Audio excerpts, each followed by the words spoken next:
రాష్ట్రంలో మరో ఎన్నికల నగరం మోగనుంది. ఇప్పటికే సర్పంచ్, ఎంపీటీసీ, జెడ్పీటీసీ ఎన్నికలు ఎప్పుడెప్పుడు ఉంటాయని ప్రజలు ఆత్రతగా, అదేవిధంగా ఆశావాహులు కూడా వెయిట్ చేస్తున్న టైంలో 3 నియోజకవర్గాలకు సంబంధించినటువంటి ఎమ్మెల్సీ ఎలక్షన్స్ని ప్రభుత్వం నోటిఫికేషన్ అయితే విడుదల చేయడం జరిగింది. సో ఇప్పుడు అవేంటో తెలుసుకుందాం. నమస్తే, వెల్కమ్ టు దిశా టీవీ. రాష్ట్రంలో 2 ఉపాధ్యాయ మరియు 1 పట్టభద్రుల ఎమ్మెల్సీ నియోజకవర్గాలకి ఎన్నికల నోటిఫికేషన్ షెడ్యూల్ను ఎన్నికల సంఘం విడుదలైతే చేయడం జరిగింది. అయితే ఫిబ్రవరి 3న వీటికి సంబంధించినటువంటి నోటిఫికేషన్ రిలీజ్ కానుండగా, ఫిబ్రవరి 27న పోలింగు, అదేవిధంగా మార్చి 3న ఓట్ల లెక్కింపు ప్రక్రియ అయితే జరగనుంది. అయితే ఈ జిల్లాల్లో ఇప్పుడు మనం చెప్పుకోయేటువంటి జిల్లాల్లో తక్షణమే ఎన్నికల కోడ్ అయితే అమల్లోకి రానుంది. అవేంటంటే నల్గొండ, ఖమ్మం, వరంగల్లో టీచర్ ఎమ్మెల్సీ సంబంధించినటువంటి నియోజకవర్గానికి గాను, అదేవిధంగా కరీంనగర్, ఆదిలాబాద్, మెదక్, నిజామాబాద్ టీచర్ ఎమ్మెల్సీలు, అదేవిధంగా కరీంనగర్, మెదక్, ఆదిలాబాద్, నిజామాబాద్ గ్రాడ్యుయేట్ ఎమ్మెల్సీ ఎన్నికల కోసం ఎన్నికలు అయితే జరగనున్నాయి. సో ఈ 3 నియోజకవర్గాల నుంచి వెళ్ళి 2 ఉపాధ్యాయ, అదేవిధంగా 1 పట్టభద్రుల ఎమ్మెల్సీ ఎలక్షన్స్ అయితే జరగనున్నాయని చెప్పొచ్చు. అయితే ఈ 3 స్థానాలకు సంబంధించినటువంటి బీజేపీ, అంటే ఈ 3 స్థానాలకు సంబంధించినటువంటి బీజేపీ పార్టీ తమ అభ్యర్థులను ఇప్పటికే ప్రకటించింది. అయితే కాంగ్రెస్ అభ్యర్థులను మాత్రం ఎవరిని పెట్టాలా అని కసరత్తు అయితే చేస్తూ ఉంది. ఎందుకంటే ఇప్పుడు మేజర్గా 2 పోటీ ఉంటాయి కాబట్టి బీజేపీ ఆల్రెడీ 3 క్యాండిడేట్స్ని డిసైడ్ చేసింది.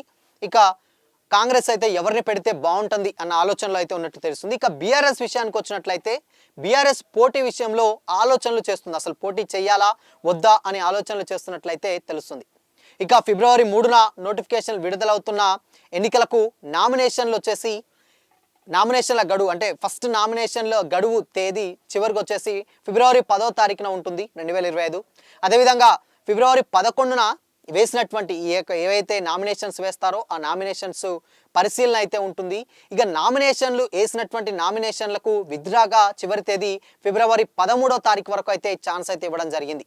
అయితే ఇవన్నీ కంప్లీట్ అయిన తర్వాత లాస్ట్గా పోలింగ్ 27వ తారీఖు, ఫిబ్రవరి 27వ తేదీన పోలింగ్ ఉదయం 8 గంటల నుండి సాయంత్రం 4 గంటల వరకు కూడా ఈ పోలింగ్ అయితే నిర్వహించే అవకాశం ఉంది.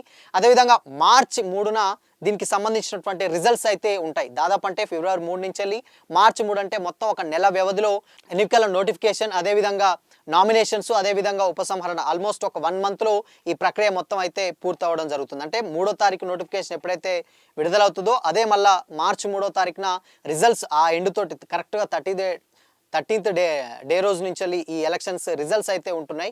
అయితే ఇప్పటికే ఇప్పుడు ఈ 3 నియోజకవర్గాలకు సంబంధించినటువంటి ఎమ్మెల్సీలు జరగనున్నాయి.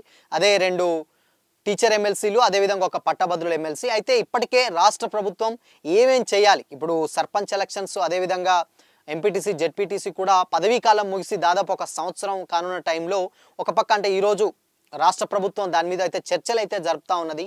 ఒకవేళ ఇన్ కేసు ఫిబ్రవరిలో ఎలక్షన్స్కి వెళ్ళాలా, లేదు అని అంటే దాని తర్వాత మరి అట్లీస్ట్ ఫిబ్రవరి తర్వాత మార్చి నుంచి వెళ్ళి కూడా ఎగ్జామ్స్ ఉంటాయి. అంటే పిల్లలకి ఎవరికైతే ఇంటర్ కానీ 10th కానీ ఆల్మోస్ట్ ఉన్నటువంటి స్టూడెంట్స్కి 2 నెలల పాటు ఎగ్జామ్ సీజన్స్ ఉంటాయి కాబట్టి ఆ నెలలో నిర్వహిస్తే బాగుంటుందా అనేది కూడా ఆలోచిస్తున్నట్లే సమాచారం.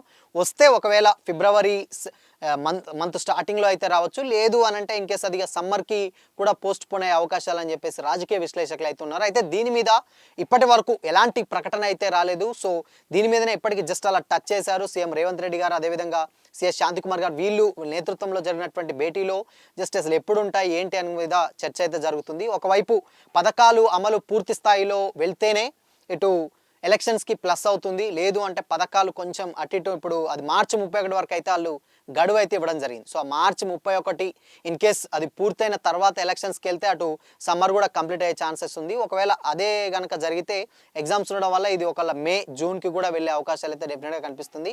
ఏదేమైనా దీని మీద మాత్రం అధికారిక ప్రకటన రావాల్సిందే. అయితే ఇప్పటికే ఫిబ్రవరిలో అయితే మా ఎమ్మెల్సీ ఎన్నికలు అయితే డెఫినెట్గా జరుగుతుంది. ఆల్రెడీ నోటిఫికేషన్ కూడా ఫిబ్రవరి 3న వెలువడనుందని కూడా ఇప్పటికే స్పష్టం చేసింది. సో మొత్తంగా ఏదైనా కానీ ఈ మంత్లో దాదాపు ఈ 3 నియోజకవర్గాలకు సంబంధించినటువంటి 2 టీచర్, అదేవిధంగా 1 పట్టభద్రుల ఎమ్మెల్సీని నెల రోజుల వ్యవధిలోనే ఎలక్షన్స్ అయితే కంప్లీట్ అయ్యే యోచనలో ప్రభుత్వం ఆలోచిస్తున్నట్లయితే తెలుస్తూ ఉంది.